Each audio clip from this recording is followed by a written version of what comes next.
en amen. Jy kan die sitplek neem, baie dankie.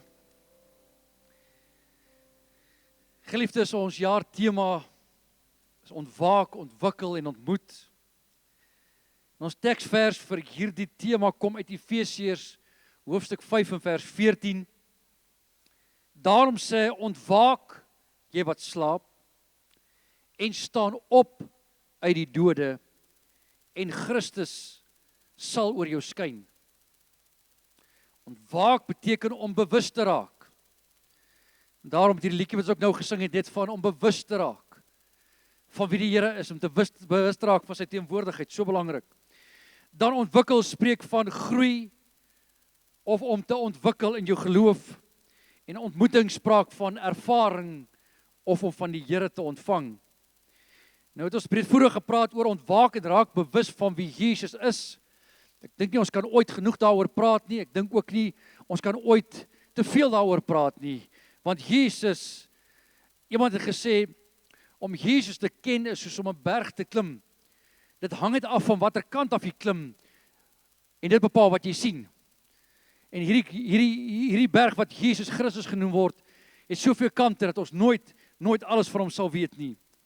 En toe het ons begin praat oor die sleutels tot ontwikkeling, en het ons gesê, ontwikkel deur die woord, en ontwikkel deur kennis. Die preke is op YouTube beskikbaar, as u dit dalk gemis het, gaan kyk, asseblief dan ook daar, Arends Nes Gemeente YouTube, al ons preke is daar beskikbaar. En vanoggend wil ek met u praat oor die proses van ontwikkeling. Die proses van ontwikkeling. Filippense hoofstuk 1 vers 3 skryf Paulus die volgende. Hy sê, ek dank my God elke maal as ek aan julle dink. En ek bid altyd in al my gebede vir julle almal met blydskap.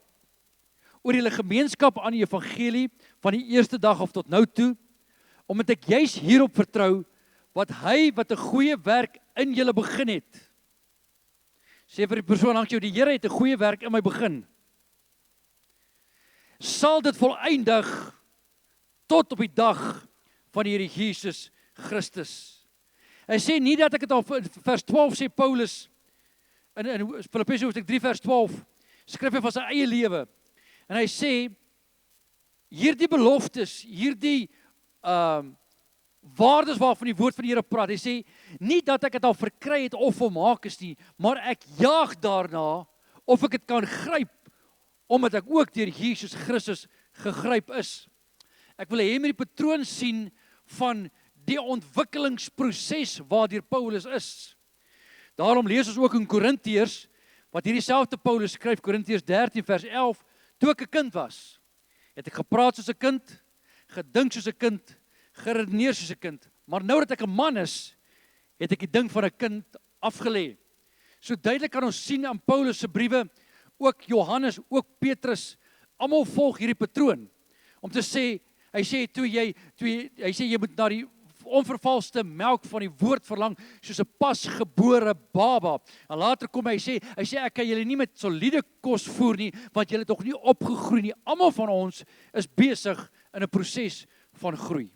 Almal van ons is besig om te ontwikkel in ons verhouding met die Here, in ons verhouding met ander mense, en ons verhouding teenoor die wêreld. Soos Paulus ook kan sê, hy sê, nie dat ek het al verkry het en volmaak is nie. Niemand van ons is klaar met ons wedloop tot die dag dat die Here Jesus Christus ons kom haal nie. Ons is almal besig om te ontwikkel en te groei.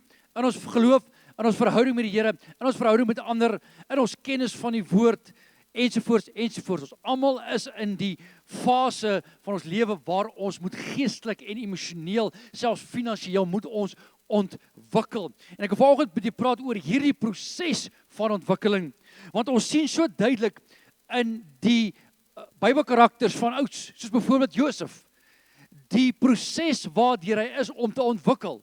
Onthou, hy het 'n droom gehad, wat hy gesien het, dat sy pa en sy broers gaan voor hom buig op 'n stadium.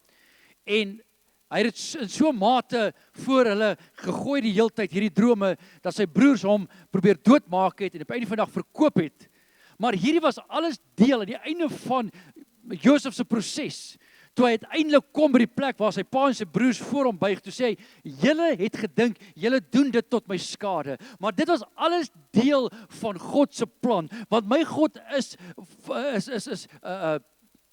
by magte om te doen ver bo kan wat ek kan bid of vra, en hy het hierdie proses waardeur ek is, het hy, luister baie mooi, tailor fit vir my gemaak. Die Here het presies geweet wat Josef nodig het, watter prosesse hy moet deurgaan, om op die einde van die dag langs die magtigste man op aarde te gaan sit, en die wêreld op daardie stadium, met die kos wat hulle gehad het, kon hy die wêreld beheer.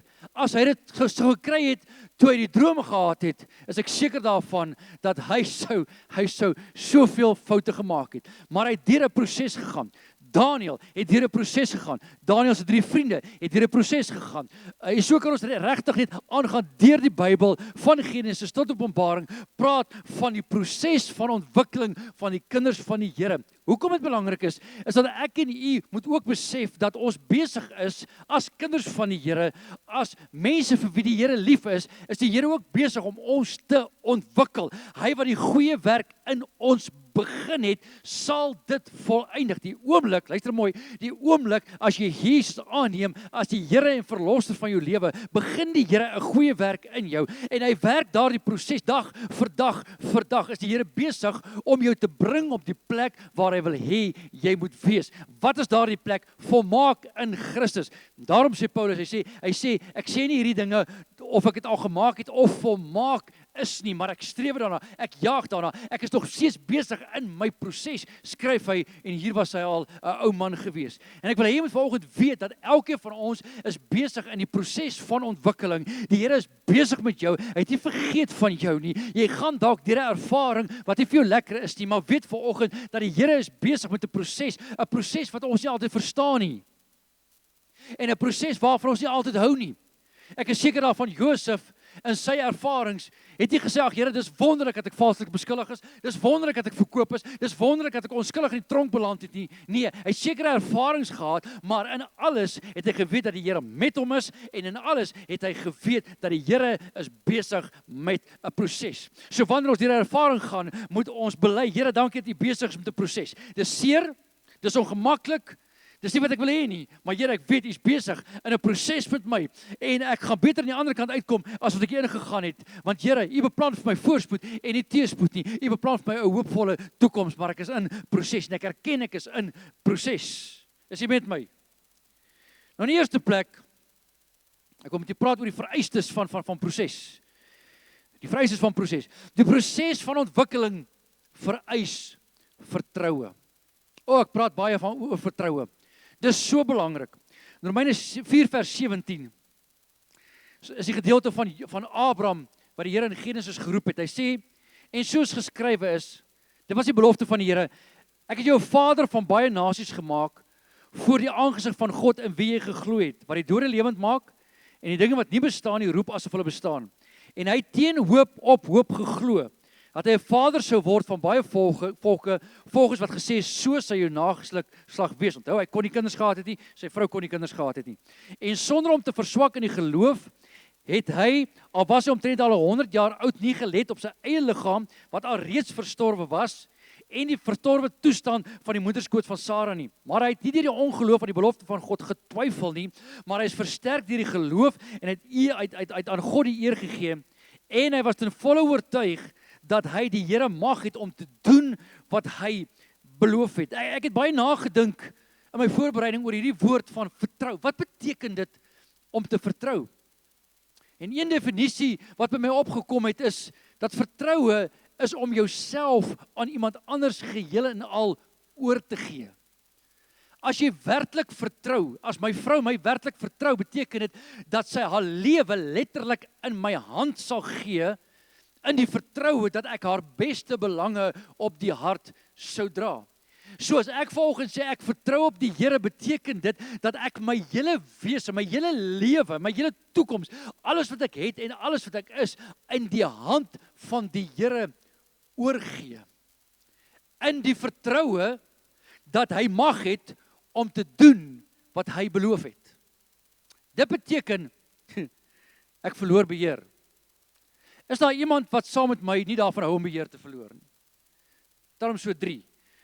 Ek hou nie daarvan om buite beheer te wees nie, maar om te vertrou beteken letterlik dat ek die beheer van my lewe aan 'n ander gee. Gelukkig hoef ek dit nie aan 'n mens te gee nie, want die Bybel sê vertrou nie op prinses nie, maar vertrou op die Here. En as ek vanoggend praat van vertroue in hierdie ontwikkeling, moet ek my lewe aan die Here gee. Psalm 25 vers 2, hy sê my God, op U vertrou ek. Laat my nie beskaam staan nie, laat my vyande nie oor my juig nie. Dan in Spreuke 3 vers 5, vertrou op die Here met jou hele hart. Baie belangrik. Baie belangrik. Hy sê vertrou op die Here met jou hele hart en steun nie op jou eie insig nie. Vertrou op die Here met jou hele hart. Josef, vertrou op die Here met jou hele hart. Jou insig sê vir jou broer het verkeerd gemaak. Jou insig sê Potifar se vrou was onregverdig. Jou insig sê vir jou, jy hoort nie hier nie. Dis wat jou insig sê. Dis wat jou natuurlike verstand vir jou sê. Maar Josef, ek is met jou, ek het 'n plan, ek is besig in 'n proses. Ja, Here, ek vertrou U. Ek gee die beheer van my lewe aan U oor. Dit is so belangrik vanoggend, want die Bybel sê vir ons in hierdie gedeelte in Spreuke 37 vers 5. Hy sê laat jou weg, jou lewe, jou werk, jou finansies, jou huweliksmaat, jou kinders, laat jou weg aan die Here oor en vertrou hom. Aan die woorde, laat dit aan die Here oor en gee dit in sy hand. Gee dit in sy hand en los dit daar. Ek sukkel met daai een. Kom in die kerk, ons praat eerlik volgens mekaar. Ek sukkel baie keer met vertroue. Ek sukkel baie keer om met alles op die Here net eenvoudig, om alles net oor te gee. Ek sukkel baie keer daarmee in my lewe. Maar in hierdie proses, en ek dink dis baie keer die rede vir hierdie ontwikkelingsproses is reeds dat ons kan leer om die Here te kan vertrou. Want as ek hom nie kan vertrou met die tydelike en die materiële nie, hoe kan ek hom vertrou met die ewige en die geestelike? So hierdie proses is 'n leerproses, dit is 'n ontwikkelingsproses en dit vereis vertroue. En ek sê altyd as ons begin om die Here te leer vertrou, begin om in klein goedjies vertrou. Want baie keer die fout wat ons maak is ons probeer die Here vir te groot goed vertrou en dan slaag ons nie daarin nie, dan sê ons dit werk nie of ons kan nie of die Here wil nie of die Here is getrou aan ander, maar as jy getrou aan my nie, maar begin die Here in klein dingetjies vertrou. Die Bybel sê vir ons in Genesis 39 vers 7, na hierdie dinge het die vrou van sy heer, dis nou Josef se verhaal, Potifar se vrou, na hierdie dinge het die vrou van sy heer haar oë na Josef opgeslaan en gesê, kom hou gemeenskap met my. Maar hy het geweier en aan die vrou van sy heer gesê, kyk, deur my is dit, dat my heer geen kennis neem van wat in sy huis is nie. Stop vir 'n oomblik daar. Besef u dat Potifar vir ons die grootste voorbeeld van vertroue is in die Bybel. Want hy het sy hele huishouding aan Josef toe vertrou. En die Bybel sê vir ons, dat hy het nie geweet wat in sy eie huis aangaan nie. Luister net. Maar hy het geweier en sy vrou van sy heer gesê, kyk, deur my is dat my heer geen kennis neem van wat in sy huis is nie. En alles wat syne is, het hy aan my oorgegee of toevertrou. Hy is in hierdie huis nie groter as ek nie. En het my niks onthou nie, behalwe u, omdat u sy vrou is. Hoe kan ek dan hierdie groot kwaad doen en sondig teen God? Twee belangrike punte hier. In die eerste plek sien ons dat Potifar het Josef vertrou deur alles in sy huis aan hom oor te gee en nie te weet, luister baie mooi, nie te weet wat in sy eie sake ingaan nie. Geliefdes, dis vertroue. Maar hy kon alleenlik vir Josef vertrou, omdat die Bybel sê hy het gesien dat Josef weet hoe om die Here te vertrou. Josef het geweet hoe om die Here te vertrou, om sy lewe aan die Here oor te gee. En op grond van dit wat, gaan lees daai gedeelte, op grond van dit wat Potifar gesien het in sy huis, het hy gesien dat die Here is met Josef en het hy alles aan hom toevertrou. Geliefdes, daar is iets daaraan, as mense kan sien dat jy die Here vertrou, maak dit mense se harte ook oop om jou te vertrou. En daarom is dit so belangrik vanoggend dat ons begin in hierdie proses om te weet, en dis 'n proses, dis ontwikkeling. Dit gebeur nie in een dag nie, dit gebeur nie in een oomblik nie. Ek wens dit het, ek wens ek kan net hand op jou lê en sê, vertrou. En dan is alles verby, maar dis hoekom die Bybel sê, dit is 'n ontwikkelingsproses. Dis 'n ding wat groei en ontwikkel, en ek gaan opstaan en ek gaan val, en ek gaan opstaan en ek gaan val, en later gaan ek net opstaan en minder val, maar dit is hoe vertroue ontwikkel.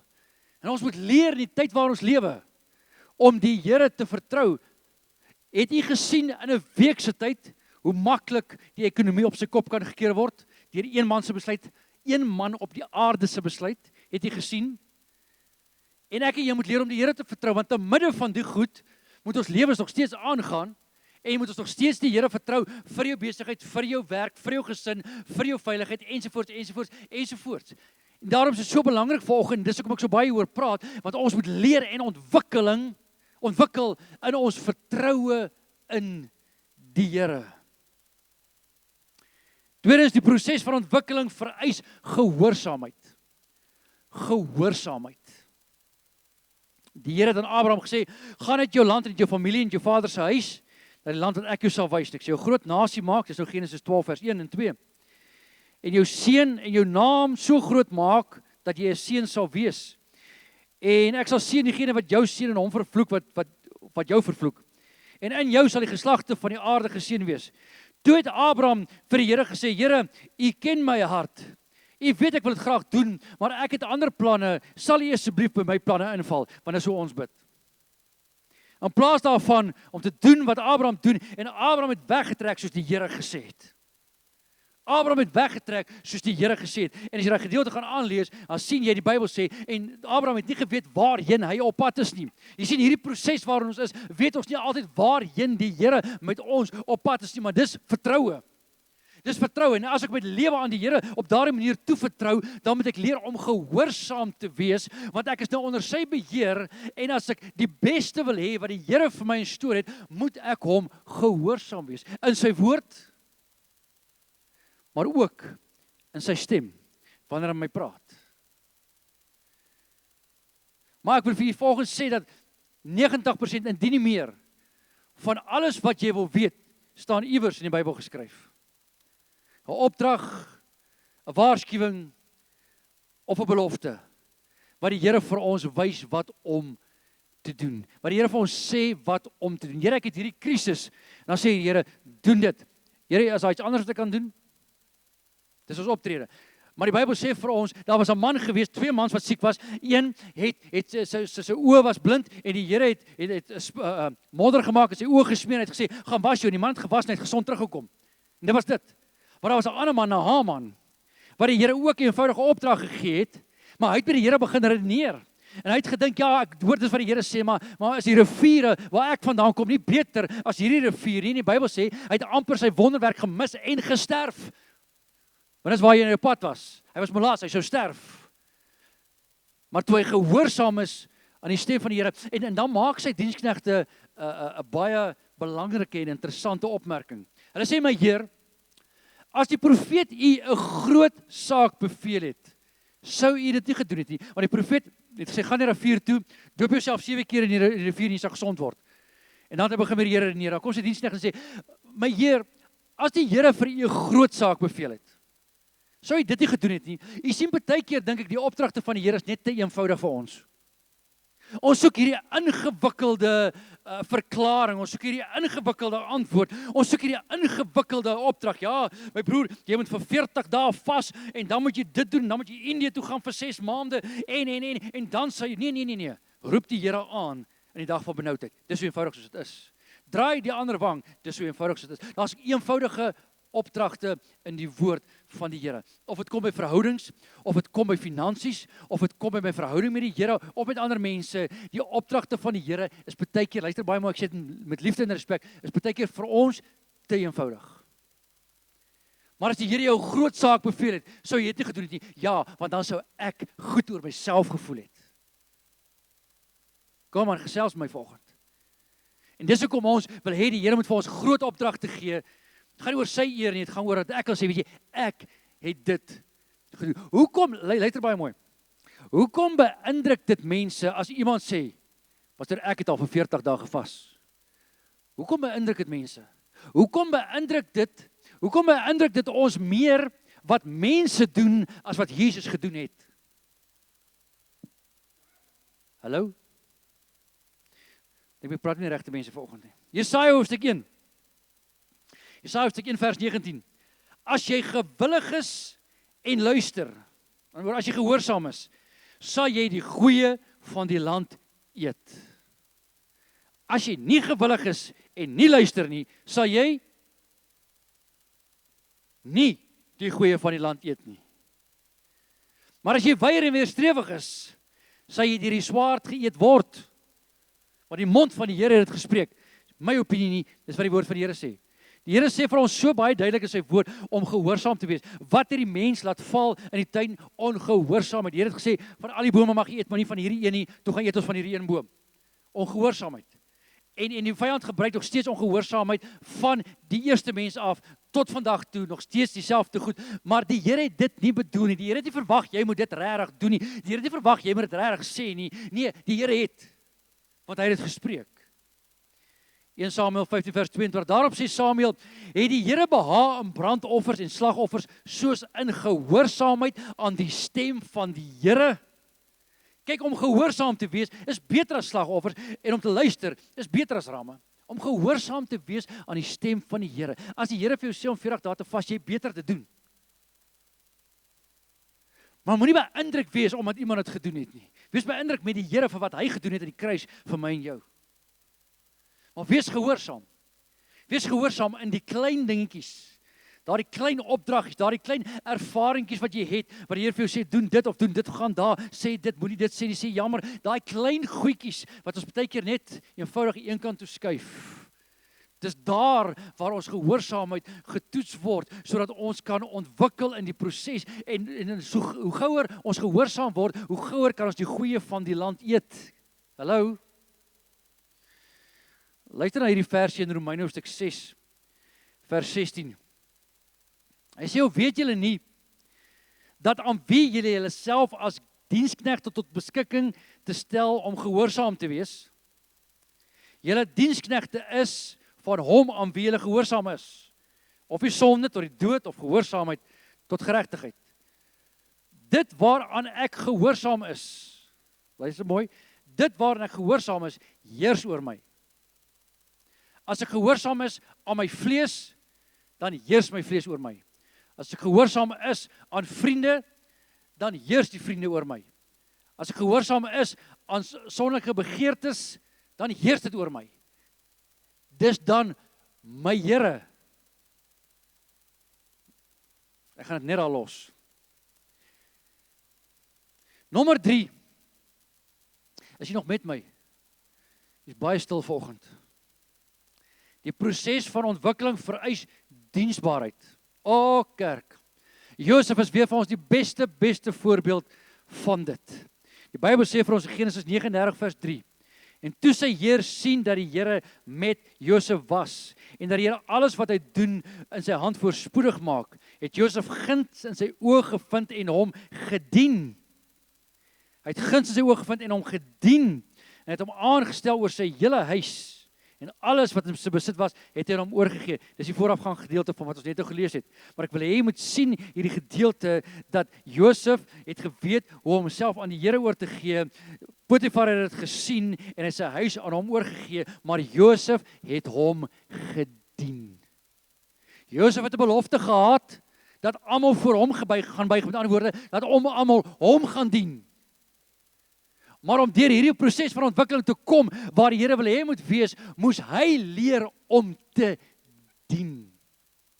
Hy moes leer om te dien. Matteus 20 vers 25, maar Jesus het hulle na hom geroep en gesê, julle weet, dat die owerstes van die nasies oor hulle heers, en die groot manne oor hulle gesag uitoefen. Maar so moet dit onder julle nie wees nie. Maar elkeen, of wat onder julle groot wil wees, moet julle dienaar wees. En elkeen wat onder julle eerste wil word, moet julle dienskneg word. Net soos die seun van die mens gekom het, nie om gedien te word nie, alhoewel hy God was en werd was om gedien te word, maar om te dien en om sy lewe te gee as losprys vir baie. Jesus gee self vir ons die voorbeeld dat hy het, waar hy ook al was, het hy gedien. Dis waar gawes en talente inkom. En ek dink baie keer dis hoekom ons gawes en talente ontken, want ons wil nie ander daarmee dien nie, want dis moeite. En ons is baie gemaklik as mens in ons moderne samelewing. So ek gaan liewers nie laat almal agterkom wat ek kan doen nie, want dan vra iemand my dalk om hulle te help en ek is nie lus nie. Kom aan kerk. Maar ek moet ander dien met my gawes. Dit is deel van hierdie proses. Josef het sekere gawes van die Here ontvang. Hy was 'n goeie bestuurder. Hy was 'n goeie bestuurder, iemand waarop jy kon vertrou, iemand wat jy jou lewe kon aan oorgee. En Potifar het dit gesien. Maar as hy nie gedien het nie, sou Potifar dit nie gesien het nie. As Potifar dit nie gesien het nie, kon die Here hom nie gebruik het nie. Maar hy was bereid om waar hy ook al was, in Potifar se huis, uit die tronk, op die troon langs die koning, het hy gedien. Hy het gedien. Hy het ander met sy gawes en talente gedien.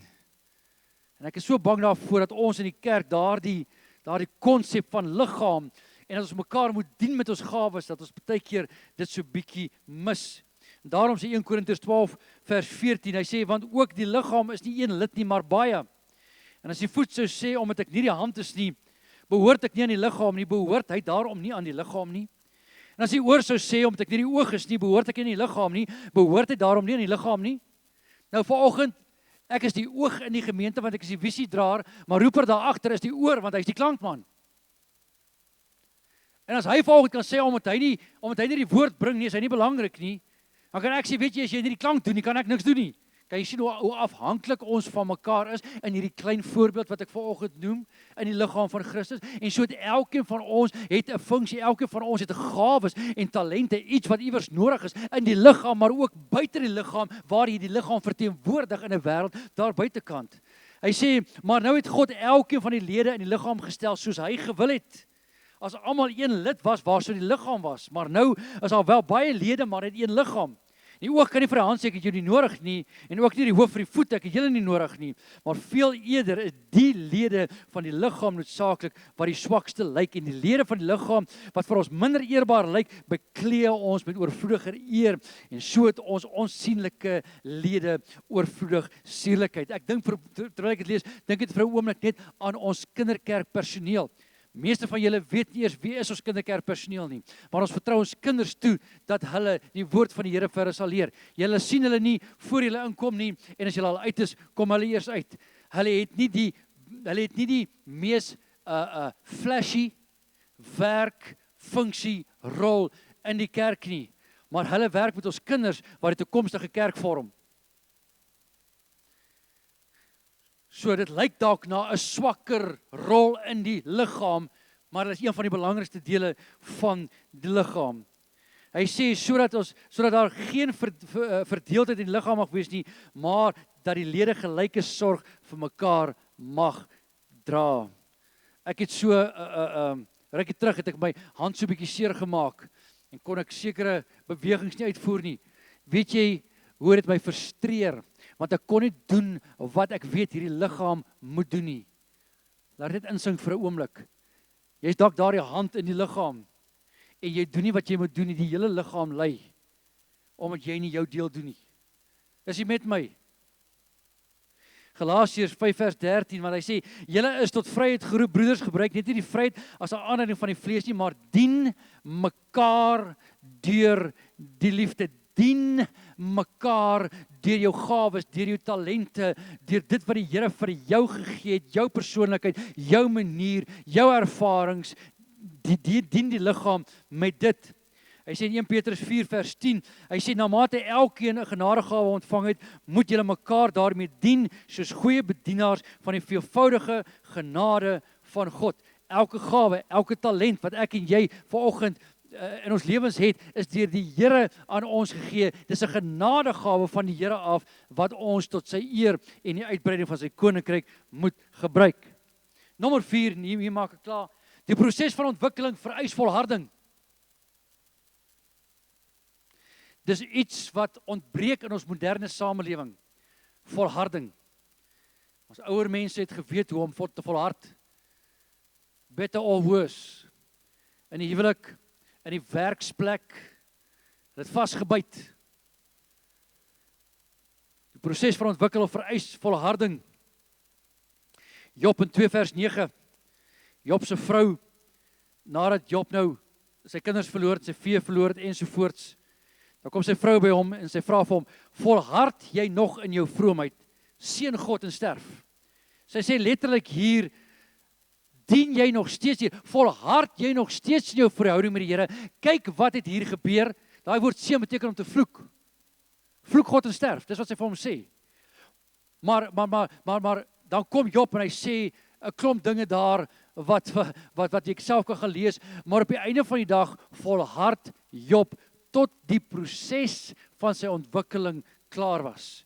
Meeste teoloë is dit eens dat hierdie proses min of meer 9 maande geduur het. Maar hy was deur hierdie proses, hy het geweet om die Here te vertrou in die proses. Hy het 'n klomp uitlatings gemaak. Jy kan nie hoesteer in alles wat hy gesê het nie. Hy het uit pyn, uit hartseer, uit onkunde, uit baie swaar kry gepraat daar. So jy kan nie alles wat hy gesê het, kan jy nie as evangelie ervaar of aanvaar nie. Maar een ding wat ek van Job sien is, Job het volhard. Sy vrou het in die begin gevra, volhard jy, en tot op die einde, wat hy verlos is, het hy volhard. En ons moet leer, jong mense, hoor wat ek vanoggend sê, ons moet leer om weer te volhard. Jy kan nie 'n week by 'n plek werk, en dan sê, dis nie vir jou nie, en jy gaan. Nee, jy volhard, tot die Here vir jou ander deur oopmaak. Jy volhard in daardie huwelik, jy volhard in daardie omstandighede waarin jy is, totdat die Here die deurbraak gee, of tot die Here vir jou sê, dit is tyd om te skuif of 'n ander plan te maak. Jy volhard. Matteus 10 vers 22. Hy sê, en julle sal deur almal gehaat word ter wille van my naam, maar wie volhard tot die einde toe sal gered word. Ek en hy praat baie keer, dan dink ons aan diegene wat daai tyd saam met my, daai pastore wat saam met my geswat het, wat saam met my in die bediening gegaan het daardie jare, en dan praat ons mekaar, dan vra ons, okay, wie van daai ouens is vandag nog in die bediening? Maak saak wat 'n rede nie, maar wie van ons nog, en van daardie, kom ons sê ons was 20, wonderlik of nog 5, en die voordat die bediening oor is. Jy verstaan, want dinge gebeur, die wêreld gebeur, die lewe gebeur, en dit veroorsaak dat ons baie keer nie verder wil of kan volhard waarin ons geroep is nie. Dis jammer, maar in elkeen van ons lewe kom daar 'n punt wat ons die vraag vra, ek weet nie of ek kan aangaan nie, of dit is in 'n verhouding, of dit is in 'n huwelik, of dit is in 'n werksituasie, of dit is my verhouding met die Here, maar die Here roep ons op en hy sê, volhard, want ek het planne vir jou, volhard, want ek is besig met 'n proses, gaan net deur, aan die ander kant, is daar iets anders wat ek wil hê jy moet doen, maar gaan net deur hierdie proses. Romeine hoofstuk 12 vers 12, verbly julle in die hoop, wees geduldig in verdrukking, volhard in die gebed. Volhard in die gebed. Pastoor, maar die Here hoor my nie, volhard in die gebed. Want die Here gee nie daar deurbraak nie. Volhard in die gebed. Jy's besig in 'n proses van ontwikkeling. Jy moet volhard as kind van die Here. Dit voel nie lekker nie, dit lyk nie of iets gebeur nie, maar ek sê altyd, en jy weet ek is so lief vir daai gedeelte waar die Here met die profeet praat, toe die spruit opdroog en hy sê, ek het 'n weduwvrou aangaande jou bevel gegee. Die profeet het daarvan geweet nie, hy het nie geweet wie dit is nie, maar die Here was reeds besig om 'n weduwvrou aangaande hom bevel te gee. Jy sien, jy gaan deur proses vanoggend, jy is besig om te ontwikkel, maar die Here is reeds besig aan die ander kant, kom aan kerk van die Here, om vir jou tafel voor te berei in die teenwoordigheid van jou teenstanders. Jou beker loop reeds oor, jy moet net deur die proses van hierdie ontwikkeling kom, sodat jy dit in besit kan neem wat die Here wil hê, jy moet in besit neem. Ek sluit af.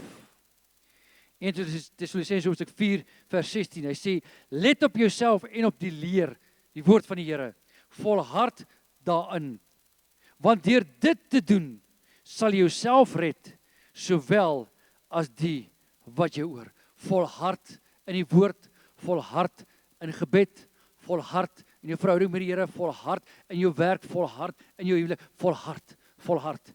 Hierdie woord kom soveel keer voor.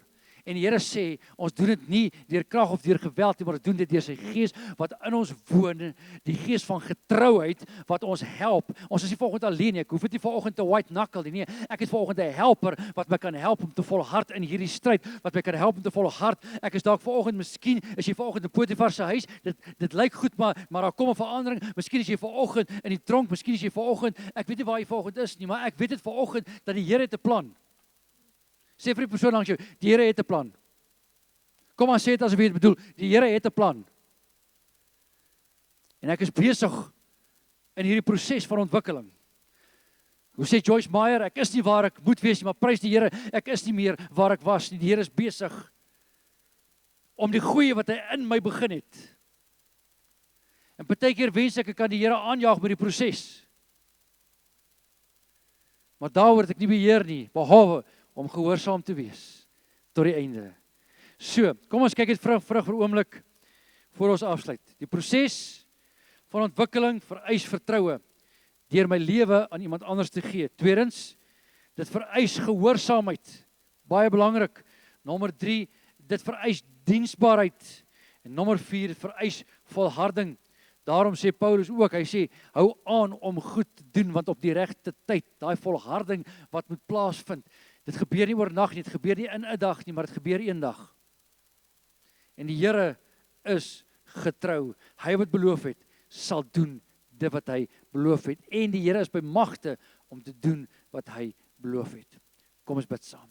Vader, vanoggend wil ons vir U sê dankie vir die proses. Here, ons hou nie altyd van die proses nie en dit is nie altyd vir ons lekker nie, maar vanoggend verstaan ons beter, Here, dat U besig is om iets in ons te doen sodat U iets deur ons kan doen. Ek bid vanoggend, Vader, dat U ons sal help, dat ons op U Gees sal steun, dat ons U sal vertrou, dat ons gehoorsaam sal wees, Here, en U sal volg en sal doen wat U vir ons verwag, dat ons sal volhard, Here, tot op die dag van Jesus Christus. Ons eer U vanoggend, Here, vir hierdie voorreg om U kinders te mag wees in die naam van ons Here Jesus Christus.